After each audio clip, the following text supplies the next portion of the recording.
Elizabeth Bathory's alleged crimes are among the most shocking and gruesome in history. It is said that she was obsessed with preserving her youth and beauty and believed that the blood of young virgins could help her achieve this. According to the accounts of witnesses and survivors, Bathory would lure young girls to her castle under the pretext of offering them employment as servants or companions.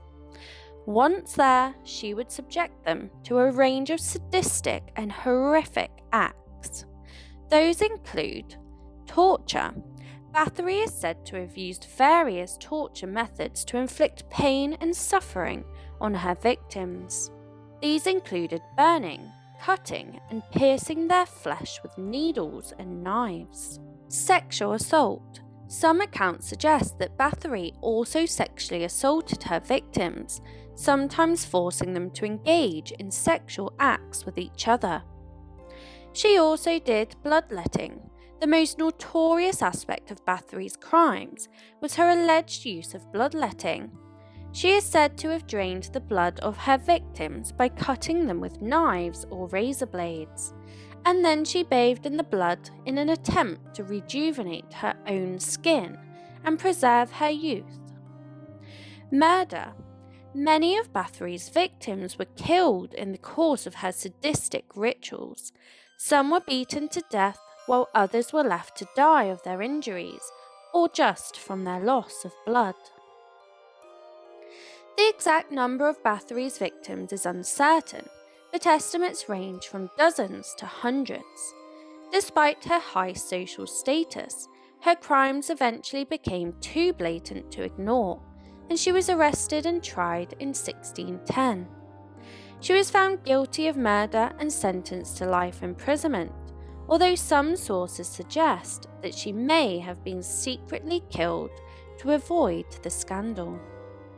I will now delve into more detail on each of these acts. The torture methods used by Elizabeth Bathory are said to have been particularly cruel and sadistic. Some of the most common forms of torture that she used was inflicted on her victims, and they included beating. Bathory would reportedly beat her victims with clubs, sticks, and other blunt objects until they were bruised, battered, and often unconscious. Burning. She is also said to have burned her victims with hot irons or pokers, causing severe pain and leaving permanent scars. Cutting and piercing. Bathory would allegedly use knives, needles, and other sharp objects to cut and pierce her victim's skin, sometimes even carving symbols or words into their flesh. Starvation. Some accounts suggest that Bathory would starve her victims, depriving them of food and water for extended periods of time. Freezing. It is said that she would also subject her victims to freezing temperatures, either by immersing them in cold water or locking them in unheated rooms during the winter months. The purpose of these tortures was not only to inflict pain and suffering, but also to extract blood from the victims, which Bathory believed would help preserve her youth and beauty. There are some accounts that suggest that she would collect the blood in large bowls or buckets, which she would then use to bathe in or drink. It's worth noting that many of the details of Bathory's alleged crimes come from sensationalized accounts that were written long after her death. However, there is little doubt that she was responsible for deaths of numerous young women, and that her methods of torture and murder were exceptionally brutal and sadistic. Sexual assault. The extent to which Elizabeth Bathory engaged in sexual assault is not entirely clear, as many of the accusations against her were made long after her death and are based on second-hand accounts and rumours. However, some of the allegations suggest that Bathory may have sexually abused her victims in addition to torturing and killing them. According to some accounts, Bathory would force her victims to engage in sexual acts with each other or would use objects such as candles or hot pokers to penetrate their genitalia. Other accounts suggest that Bathory may have been a lesbian or bisexual, and that she had sexual relationships with some of her female servants or companions. It is said that she would choose her victims based on their physical beauty, and that she would often become infatuated with them before subjecting them to torture and murder. It's worth noting that many of these allegations are difficult to verify, and it's possible that they were exaggerated or fabricated by her enemies, or by later writers seeking to sensationalize her story. Nonetheless, there's little doubt that Bathory was a cruel and sadistic individual who inflicted unspeakable suffering on those around her, including young women who were in her care or under her authority. The practice of bloodletting was a central part of Elizabeth Bathory's alleged crimes, and it is said that she believed that bathing in the blood of young virgins would help preserve her youth and beauty. Bathory is said to have used a variety of methods to extract blood from her victims, including cutting them with knives, needles and razor blades, or using a spiked iron collar to pierce their flesh. Some accounts suggest that she would also use a syringe to drain blood from her victims' veins.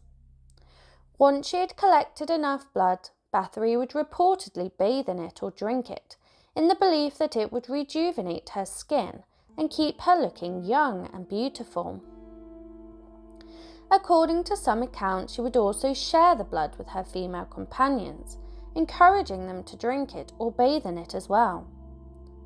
It is worth noting that the idea that blood could be used to restore youth and vitality was not uncommon during the Renaissance period when Bathory lived. However, her extreme methods of bloodletting and her apparent disregard for the lives of her victims set her apart as one of the most notorious and cruel individuals of her time. While some historians dispute the accuracy of the accounts of Bathory's bloodletting practices, there is little doubt that she was responsible for the deaths of numerous young women, many who were subjected to horrific torture and mutilation before being drained of their blood. Murder. Elizabeth Bathory is accused of being responsible for the deaths of numerous young women, whom she is said to have tortured, mutilated and killed in a sadistic and gruesome manner. While the exact number of her victims is unknown, it is believed to be in the range of dozens to hundreds. According to various accounts, Bathory would lure young girls to her castle under the pretense of offering them employment or education. Once there, she would subject them to a range of horrific acts, including beating, burning, cutting and piercing. Many of her victims were said to have been virgins, as she believed that their blood was particularly potent for her beauty and youth. It's worth noting that many of the details of Bathory's crimes come from sensationalized accounts that were written long after her death, and some historians dispute the accuracy of these stories. However, there is little doubt that she was responsible for the deaths of numerous young women, and that her methods of murder were exceptionally brutal and sadistic. How was Elizabeth Bathory caught? Bathory was eventually caught and brought to trial after rumours of her gruesome acts began to spread and became too widespread to ignore. In 1610, the King of Hungary ordered 2 notaries to investigate the allegations against her. The notaries found witnesses who testified that Bathory had tortured and killed young girls in her castle, and they also found the remains of several victims. Bathory was arrested and put on trial, along with several accomplices. Although Bathory was initially protected by her noble status, her crimes were considered too heinous that even the nobility could not protect her. She was found guilty and sentenced to life imprisonment in her own castle, where she died in 1614. Her trial was held in 1610 in Hungary, and during the trial Bathory was accused of torturing and killing dozens of young women, mostly servants and peasant girls in her castle. Bathory initially denied the charges, but as the trial proceeded, evidence against her began to mount. Witnesses testified to seeing Bathory commit acts of torture and murder, and some of her accomplices also confessed to their involvement. Despite her claims of innocence, Bathory was found guilty of multiple counts of murder and sentenced to life imprisonment. Her accomplices were also sentenced to death. The trial was conducted by a tribunal made up of some of Hungary's most prominent officials, including the Chief Justice of Hungary and the Royal Notary. The trial records suggest that the court proceedings were conducted in a fair and impartial manner. It is worth noting, however, that Bathory's case was highly unusual for the time, as she was a noblewoman. In many cases, nobles were given preferential treatment in the justice system, and it was uncommon for them to be brought to trial for crimes such as murder. Despite this, Bathory's trial proceeded, and she was ultimately found guilty, highlighting the severity of the crimes that she was accused of, and the importance of holding even the most powerful individuals accountable for their actions. After she was found guilty, she was sentenced to life imprisonment in her own castle, Kachtais Castle, in what is now Slovakia. During her imprisonment, Bathory was confined to a small set of rooms within the castle, and her only visitors were her servants and a priest who was assigned to provide her with religious guidance. Bathory was allowed to keep some of her wealth and possessions, and she was provided with food and clothing, although the quality of these items deteriorated over time. She was also reportedly allowed to continue practicing her personal hygiene rituals, which included bathing in the blood of young women. Bathory's exact living conditions during her imprisonment are not well documented, but it is believed that she spent much of her time alone, contemplating her crimes and seeking forgiveness from God. She was also said to have suffered from bouts of depression and despair. Bathory remained imprisoned in her castle until her death in 1614, at the age of 54. The cause of her death is not known, but it is believed that she died of natural causes.